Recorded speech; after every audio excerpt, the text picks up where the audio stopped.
Hi hello నమస్తే welcome to our channel. Bigg Boss అంటే చాలా మందికి ఇష్టం. చాలా పెద్ద పెద్ద సెలబ్రిటీస్ బిగ్ బాస్కి వెళ్ళి ఎంతో సక్సెస్ అయ్యి అందులో ఒక మంచి పేరు సంపాదించుకుని వాళ్ళు బయటికి రావచ్చు అని ప్రతి ఒక్కరికి చాలా ఇష్టమైతే ఉంటుంది. కానీ ఫస్ట్ టైం అనమాట మనం చూసుకుంటే ఈ వ్యక్తిని అయితే మనం కింద స్థాయి వాళ్ళకి అర్థం అవుతాం. మినిమం డిగ్రీ అని మనకి చాలా మీమ్స్ అయితే మనం అయితే చూస్తాం. అది చాలా వైరల్ అయింది. అలాగే మనం ఇక్కడ చూసుకుంటే మాత్రం కృష్ణగాంధీ పార్క్ దగ్గర నిరాహార దీక్ష అనమాట. ఇక్కడైతే మనం చూడొచ్చు కూలీ బిడ్డ అని ఒక ఫ్లెక్సీ కట్టుకుని ఒక మంచి ఫ్లెక్సీ తయారు చేసుకుని మనోడు ఇక్కడైతే కూర్చొని అయితే ఉన్నాడు. అన్న హాయ్ అన్న. Hi, love you. Love you. ఏంటి ఈ ఫ్లెక్సీ ఏంటి? ఈ ఫ్లెక్సీ ఏంటి? తాత కూడా పెట్టి తాత కూర్చో తాత, నువ్వు కూడా మాట్లాడు. తాత దగ్గర పెట్టుకుంటే తిడతాడు. తాత తాత సిగరెట్ వద్దు తాత. ఫ్లెక్సీ ఏంటి? Flexi Bigg Boss season 9 common కోట. ప్రతి సంవత్సరం కామన్ కోట ఇస్తున్నారు. నేను జనరల్ గా సినిమా యాక్టర్, 4-5 సినిమాలు చేశాను. ఏం సినిమాలు చేశారు? హరిహర ఎరమల్ చేశాను. హరిహర ఎరమల్ చేశాను. డైలాగ్ ఉంది అందరూ? డైలాగ్ లేదు, ఒక రోల్ అయితే ఉన్నది ఖైదీగా. హనుమాన్ చేశాను, అందులో డైలాగ్ ఉంది. మన గొర్రె పురాణం చేశాను, అందులో కూడా డైలాగ్ ఉంది. ప్రజెంట్ ఒక 6 సినిమాలు చేస్తున్నాను. ఇప్పుడు ప్రేమదాస్ అనే సినిమా కూడా చేస్తున్నాను, హీరోగా చేస్తున్నాను. కాకపోతే మనీ ప్రాబ్లం వల్ల మధ్యలో ఆగిపోయింది. అయితే ప్రతి సంవత్సరం ఒక కామన్ మ్యాన్ కి అవకాశం ఇస్తున్నారు బిగ్ బాస్. కామన్ మ్యాన్ కి ఈ రోజు అవకాశం ఇవ్వాల. వాళ్ళు కష్టపడ్డ తర్వాత వస్తున్నారు. ఇప్పుడు పల్లవి ప్రశాంత్ అని నీ ఉద్దేశం కదా?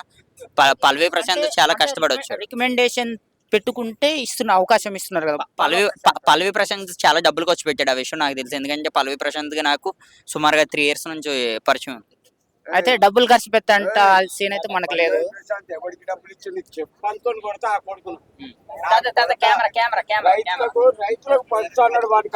అది మనం ఖర్చు పెట్టేంత డబ్బులు అయితే మన కాడ లేవు.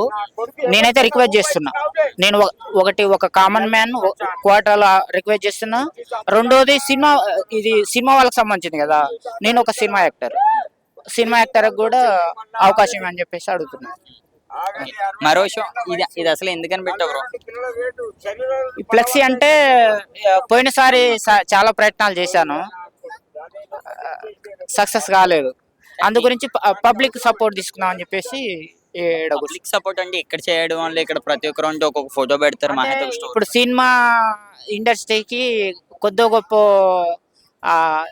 అవకాశం అంటే ఇదే బిగ్ బాస్ గానీ, ఇంకా ఏదైనా చిన్న చిన్న చర్చలు, ఏదైనా గొడవలు గానీ. అవును, నువ్వు ఏదో ఒక నువ్వు ఏదైనా ఒక టాలెంట్ సంపాదించి నువ్వు ఆ టాలెంట్ లో ప్రూవ్ అయ్యి నువ్వు ఒక 10 మంది నేను ఇక్కడ టాలెంట్ ఉంది, నా టాలెంట్ బిగ్ బాస్ లో చూపించాలని చెప్పేసి నా కాదు బ్రో.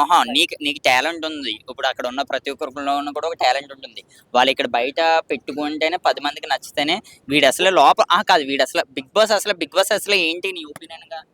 టాస్క్. అదే దేనికంటే టాస్క్ అంటే ఎవరిని పెడతాం అని తీసుకెళ్ళిపోయారు బిగ్ బాస్ లోకి. వాడికి ఒక పేరు వచ్చి వాడు ఒక సెలబ్రిటీ అయితే వాడు అసలు రియల్ లైఫ్ లో వాడు ఎలా ఉంటాడు అన్నదే అక్కడ ఒక 100 days పెట్టి మన లోపల పెడతారు. అటువంటిది నువ్వు ఒక 10 మందికి తెలియకుండా నువ్వు లోపలికి వెళ్ళిపోతానంటే ఎవరు తీసుకుంటారు? ఎందుకు తెలియదు? నేను అందరికి తెలుసు. మినిమం డిగ్రీ డైలాగ్ నాదే. నీ పేరేంటి? నా పేరు మల్టీ స్టార్ మనోహర్ రాజ్. అది తమ్ముడు ఇల్రా, ఇలా రారా రే ఒకసారి ఇల్రా. కాదు మన వాళ్ళకి ఎవరికైనా ఇప్పుడు పల్లవి ప్రశాంత్ బిగ్ బాస్ పోయేదాకా పల్లవి ప్రశాంత్ పేరు. పల్లవి ప్రశాంత్ అన్న వ్యక్తి అక్కడ వాడి పేరు మెన్షన్ చేసుకున్నాడు ముందు కూడా. అసలు పోయిన వాళ్ళ ఎవరి పేర్లు ఎవరికి తెలియదు. ఒకటి. రెండోది, తెలుగు వాళ్ళకంటే వేరే వాళ్ళకి, మలయాళం వాళ్ళకి, తమిళ వాళ్ళకి ఇక్కడ పెట్టాను. బాలీవుడ్, హాలీవుడ్ వీళ్ళందరికీ నేనేమంటున్నా అంటే ఈ వీళ్ళకి అవకాశాలు ఇవ్వాలి. టాలీవుడ్ వాళ్ళకి, తెలుగు వాళ్ళకి. మన తెలుగు బిగ్ బాస్ కదా, మనదిగా తెలుగు వాళ్ళది. మన తెలుగు వాళ్ళకి అవకాశం ఇవ్వకుండా వాళ్ళని తీసుకొచ్చి ఇస్తున్నారు. అందు గురించి వాళ్ళకి అవకాశం ఇవ్వకుండా మనకి ఇవ్వాలి. అందులో నాకు కూడా అవకాశం కల్పించాలని చెప్పేసి. ఇలా ఇప్పుడు నువ్వు ఇలా ఎన్ని రోజులు కూర్చోచ్చు అనుకుంటున్నావు ఇక్కడ? నాకు అవకాశం ఇచ్చే వరకు. అంటే ఇక్కడ కూర్చున్నంత చెప్పి అవకాశం వచ్చేస్తుందని నీ ఒపీనియన్? 100% వస్తుంది. ఏ విధంగా, ఏ నమ్మకం? అంటే ఇప్పుడు నేను ఒక వీడియో తీసి నేను ఇప్పుడు మీడియా ముందుకు నేను పెట్టేస్తే నాకు ఆ నమ్మకం ఉంది. అది ఎలాగా ఇంటెలిజెంట్ రిపోర్ట్ పోద్ది, ఇంటెలిజెంట్ రిపోర్ట్ పోద్ది. ఇప్పుడు ఎలాగంటున్నా ఎలా తెలుస్తుంది ఎవరి ద్వారా తెలుస్తుంది పోలీస్ వాళ్ళ ద్వారా పోలీస్ వాళ్ళ ద్వారా తెలుస్తుంది. పోలీస్ వాళ్ళు ఇంటెలిజెంట్ రిపోర్ట్ ఇస్తారు, వాళ్ళ ద్వారా తెలుస్తుంది. అంతే. ఇప్పుడు బిగ్ బాస్ కి వెళ్ళి అసలు ఏం చేయొచ్చు అనుకోండి అందరూ ఏం చేశారు, నేను అదే చేస్తాను. మనకి ప్రత్యేకత ఉండదు కదా. తాత ఇప్పుడు మనోడు బిగ్ బాస్ కి వెళ్తాను అంటున్నాడు కదా ఏంటి ఇప్పుడు ఇప్పుడు మనోడు నిరాహార దీక్ష చేసి అన్నం ఏంది అనుకుంటే బిగ్ బాస్ కి వెళ్ళొచ్చు వాడు గుద్దవాలుగా తింటాడు, నీకు ఎరకనా?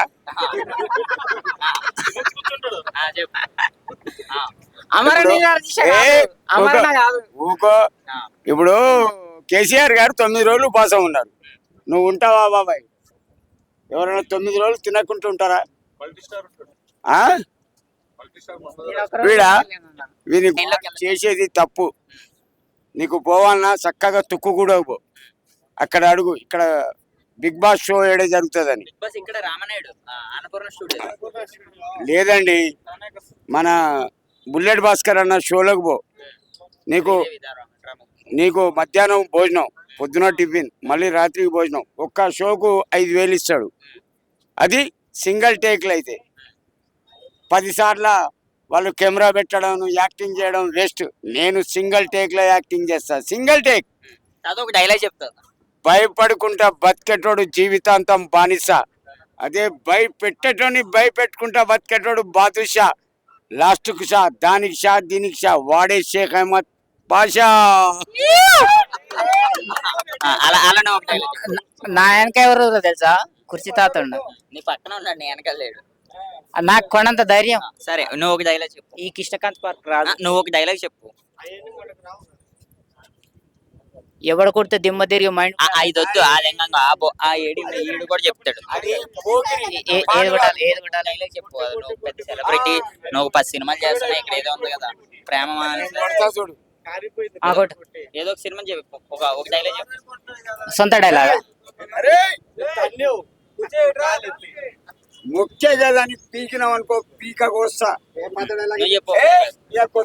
చాయ్ వాళ్ళ పిఎం అయిండు, 90 వాళ్ళ సీఎం అయిండు. నేను హీరో కాలేనా? అయితా, ఖచ్చితంగా అయితా. తెలుగు సినిమా ఇండస్ట్రీలో నెంబర్ 1 హీరో అయితా. నువ్వు చూస్తూ ఉండు, నా సినిమాకి నీకు టికెట్లు కూడా దొరకవు. సరే అయితే బిగ్ బాస్కి అయితే వెళ్తానంటావు? 100%. Okay, thank you bro. Love you.